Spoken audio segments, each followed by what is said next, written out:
Welcome to the deep dive. We plunge into some fascinating, often overlooked corners of the world, aiming to bring you insights that, well, might just change how you see things. Today, we're focusing on something incredibly important, but often invisible: how modernizing essential infrastructure in small communities brings, yes, incredible benefits, but also, surprisingly, very human vulnerabilities. Even in the seemingly straightforward world of wastewater treatment, the human element can be the most unpredictable variable. We're going to be looking at a specific real world case study from our sources today: the Lucketts Wastewater Membrane Facility in Loudoun County, Virginia. Now, you might initially think, wastewater, is that really, a Mm. deep dive? But trust me, this isn't just about pipes and pumps. This is about an advanced, state of the art system that faced an entirely unexpected challenge. Something seemingly routine happening outside the facility itself turned into a major, costly, and frankly, perplexing problem. Okay, let's unpack this. Yeah, it's a crucial area to explore and really a perfect example of how complex our interconnected systems truly are. Small community systems are absolutely vital, yet they're often overshadowed by their large municipal counterparts. They come with their own unique set of constraints and often heightened challenges. What this deep dive will reveal is that even the most cutting-edge technology, meticulously designed and installed, is ultimately only as good as the human systems and behaviors supporting it. It's a powerful lesson in unintended consequences, one that extends far beyond just infrastructure, really. That's a profound point to start with. So let's begin with the journey of the Lucketts facility itself. It has quite a history. It was originally constructed about 40 years ago as what's known as a sand filter type plant. If you're unfamiliar, picture like a very traditional coffee filter uses layers of sand and gravel to physically remove impurities. Initially, this plant was quite exposed to the elements, just out there in the open, but it later received an upgrade, an aluminum dome, to give those sand filters some much needed protection from the weather. Fast forward to 2022, and this facility underwent a truly significant modernization. This wasn't just a patch up, it was a complete transformation. Its capacity was increased from 6,300 gallons per day to 7,500 gallons per day, a decent bump for a small system serving a growing community. But the real game changer was upgrading to a state of the art membrane bioreactor, or MBR, system. If you imagine that sand filter is a traditional coffee filter, then an MBR is like moving to a system that uses microscopic porous membranes, Mhm. almost like a superfine sieve. This allows for incredibly detailed filtration, producing much cleaner water, but it also makes the system exquisitely sensitive to contaminants. And to top it off, this entire new setup is now fully housed in a brick building designed to visually blend right into the nearby elementary school, complete with advanced odor control and UV disinfection for improved performance and, crucially, for community acceptance. They were truly aiming to be a good neighbor. Right.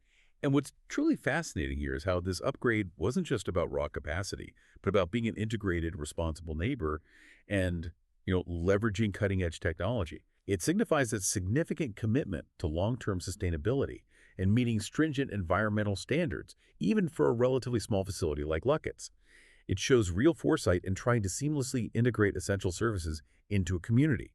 A proactive step, really, to prevent the kinds of issues that can arise when a facility isn't well received or, frankly, well managed. It really is a thoughtful approach. But here's where the unique demands of its daily life come into play: its flow characteristics. The elementary school is actually the largest contributor of wastewater, but as you can imagine, that flow is highly seasonal and incredibly inconsistent. It's significantly lower during weekends, holidays, and especially in the summer when school's out. Big drop offs. Then there's the fire station, which provides a more stable, year round flow, helping to balance things out somewhat. But the constant challenge for the system is that it must expertly function with flow ranges from as low as 500 gallons per day all the way up to full capacity. That's a huge swing, akin to a restaurant kitchen needing to handle everything from a quiet Tuesday lunch to a packed Saturday night. It stresses both the advanced equipment and, critically, the operators managing it. It's a perfect illustration of how even robust tech places an immense burden on the human element when faced with unpredictable real-world conditions. Absolutely. And this raises an important question. How do you effectively design a high-tech system for such wildly unpredictable usage?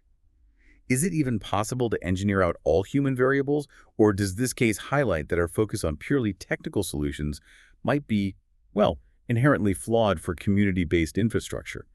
It's a fundamental engineering challenge, but as we'll soon discover, the solutions aren't always purely technical, are they? Exactly. That brings us to a crucial point because while the problems that arose were unexpected, the engineers weren't without foresight.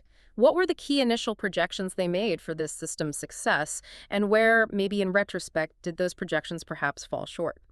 The engineers and planners, they laid out initial projections for success that accounted for several key factors. First, design for variability. They knew small facilities would have inconsistent flows, so the system needed flexible processes.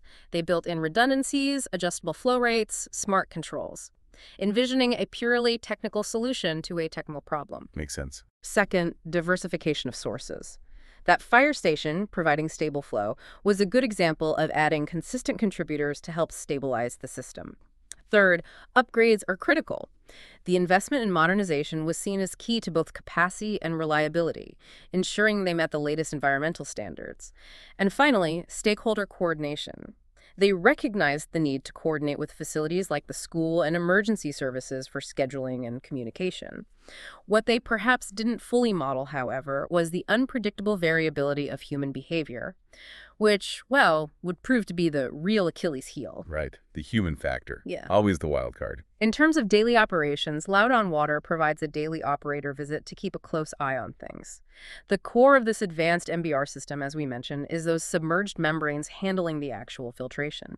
Cleaning is absolutely crucial for their performance and longevity, and there are two types. First, maintenance cleans. These are routine, low-effort tasks for the operator, almost like rinsing a dish after you use a quick cycle to keep things fresh. Pretty standard stuff. And then there are recovery cleans, which are far more intensive. We're talking 6 to 8 hours of work requiring multiple staff members. These aren't just rinses. They involve specialized chemical baths and precise procedures, almost like a surgical operation, designed to restore membrane performance without damaging the delicate fibers. It's a completely different league of technical expertise and effort. A big undertaking. Requires skill, time, resources. And here's where the meticulous planning, the cutting-edge technology, and the daily diligence of operators collided with an invisible, insidious force. Because despite every safeguard, despite all the advanced systems, things began to go very wrong. It was a mystery that baffled them. It's the kind of scenario that often makes engineers scratch their heads when everything on paper looks perfect, yet reality throws an unexpected curveball. Oh. I recall a similar instance in my own work, where a brilliantly designed system was sabotaged by something as simple as incompatible cleaning wipes being used in a server room. It's always those small, seemingly innocuous human habits that can unravel years of careful planning. Wow, and what a curveball it was here. The first major failure hit in 2023. During the very first recovery clean performed after the upgrade, they discovered broken membrane fibers. Now, this was highly unusual because these new state-of-the-art membranes were expected to last multiple years, not fail on their first big clean. Imagine the panic and frustration. Unbelievable, right out of the gate. Operators had to get incredibly creative just to keep things running. Our sources mentioned them sourcing tools for repairs, purchasing a kiddie pool to keep membranes wet during work. Like kiddie tools, seriously. Yeah, you can almost picture the emergency shopping trip for a child's pool at a local big box store, an unexpected item on the wastewater treatment budget, and even using vendor-supplied pins to seal fiber holes. That highlights the extraordinary resourcefulness of operators, which is truly commendable. But it also unequivocally signals a fundamental flaw in what was supposed to be a robust new system. These interim solutions, they're indicative of a problem that wasn't anticipated, pushing the human element to adapt in unexpected ways, becoming problem solvers on the fly for a situation that just shouldn't have happened. It speaks volumes about the on-the-ground expertise, but also to a deeper systemic issue that wasn't immediately apparent. And the issues continued, escalating into a pattern.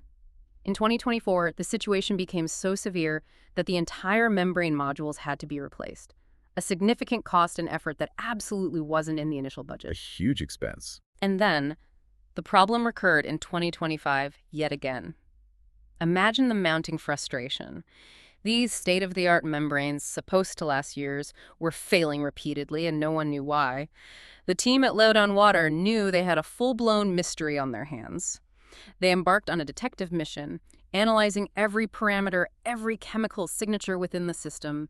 It was like trying to find a ghost in the machine, something invisible causing catastrophic damage. It must have been incredibly frustrating. Poring over data, checking everything. Analysis finally suggested the membranes were being exposed to strong, incompatible cleaning chemicals. The investigation painstakingly narrowed down the possible sources to a few facilities connected to the system, including the elementary school and some government buildings. The leading theory, according to our sources, pointed strongly to the elementary school's cleaning staff, disposing of floor wax and other harsh chemicals into the sewer system, particularly during the summer months, when school wasn't in session and the facility's overall flow was at its lowest, concentrating whatever was going down the drain. The low flow would make the concentration much higher. Makes sense. It's an important note, though, that this theory was not proven, but considered highly likely, which really indicates the challenge of definitively tracing such an elusive contaminant. Yeah, pinning that down definitively is really hard, but it's truly a classic case study. If we connect this to the bigger picture, it shows how a technically perfect solution can be completely undermined by an unexpected human element, a detail seemingly outside the realm of traditional engineering design. It's not about the pumps or the programming. It's about a seemingly innocuous act by someone who was likely completely unaware of the downstream consequences. Someone acting within their own sphere without full knowledge of the interconnected system. This really underscores the concept of hidden variables, right? The things we don't think to account for because they seem so far removed from the core technical function. And that's the pivot point, isn't it? Because from this costly, frustrating mystery, a profound set of key lessons learned emerged. These weren't just technical fixes. They were a complete shift in perspective, forcing everyone involved to look beyond the pipes and pumps and into the intricate, sometimes messy world of human interaction. So what does this all mean for you, for anyone dealing with complex systems, big or small, even far outside of wastewater? The first lesson that emerged loud and clear was community education is essential. It seems so basic, teaching stakeholders like school staff what can and cannot go down the drain. But isn't it precisely these basic assumptions that often become the hidden fault lines in complex systems? That's absolutely the crux of it. It's one thing to have a regulation, it's another for everyone interacting with the system to truly grasp the downstream consequences of their actions. Without that understanding, those rules are just words on a page. When someone understands that, a gallon of floor wax could potentially cost thousands in membrane replacement and impact the local environment, it shifts from a rule to follow to a consequence to avoid. It's about building that mental model for everyone involved, bridging that knowledge gap that we as engineers or system managers sometimes forget exists beyond our immediate field. Very true. Then there's lesson 2, early detection of chemicals. The experience at Lucketts highlighted the critical need for robust monitoring and detection systems for incompatible chemicals entering the system. Had they known sooner, perhaps the damage could have been mitigated before it spiraled into a full membrane replacement. Maybe. Indeed. This reinforces that pretreatment and discharge rules, even for small facilities, should not just be written, but clearly understood and rigorously enforced. Prevention is always better and far less expensive than reacting to damage after it occurs. We often invest heavily in the cure, but maybe not enough in prevention when it comes to these hidden threats. Which leads us directly to lesson 3. New technology requires new mindsets. The transition from older, more forgiving sand filters to these delicate modern membranes introduced entirely new risks. It demanded fundamentally different maintenance practices. It wasn't just a simple swap. It was a paradigm shift in how the system needed to be approached day to day. Precisely. The technology changes, but so must the human approach to managing it. Operators must be flexible and proactive in troubleshooting, learning new ways to interact with sophisticated systems that are designed to be highly efficient, but are also, by their nature, more sensitive. It's an ongoing learning curve for everyone involved, really. Can't just rest on old habits. And this brings us to lesson 4, communication and coordination. This proved absolutely vital, both internally, among staff and operators, and externally with facilities like schools and government buildings. Everyone needs to be on the same page, sharing information and understanding each other's roles and impacts. Yeah, system success really relies heavily on cooperation across multiple stakeholders.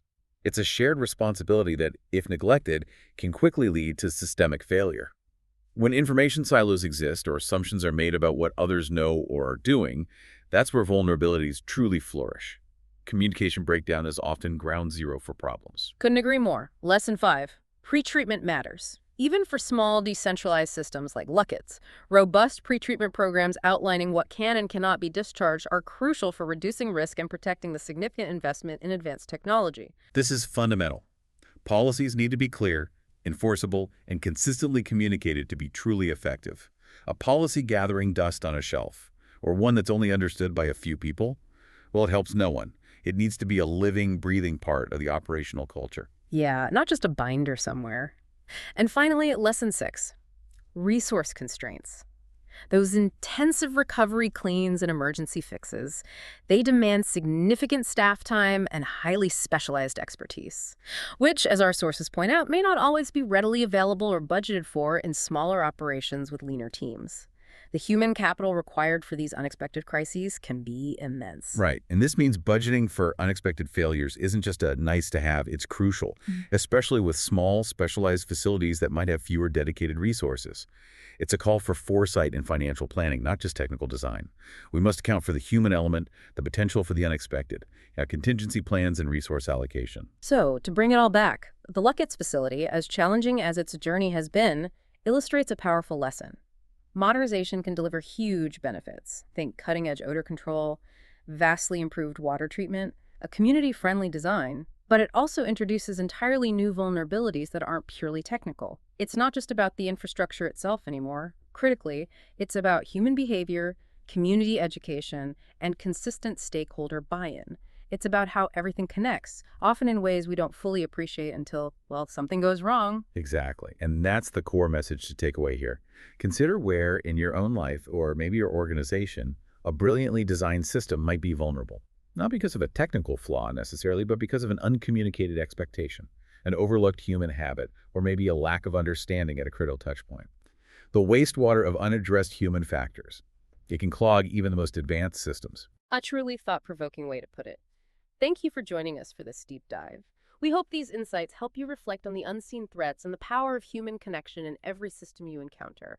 Until next time, keep digging deeper.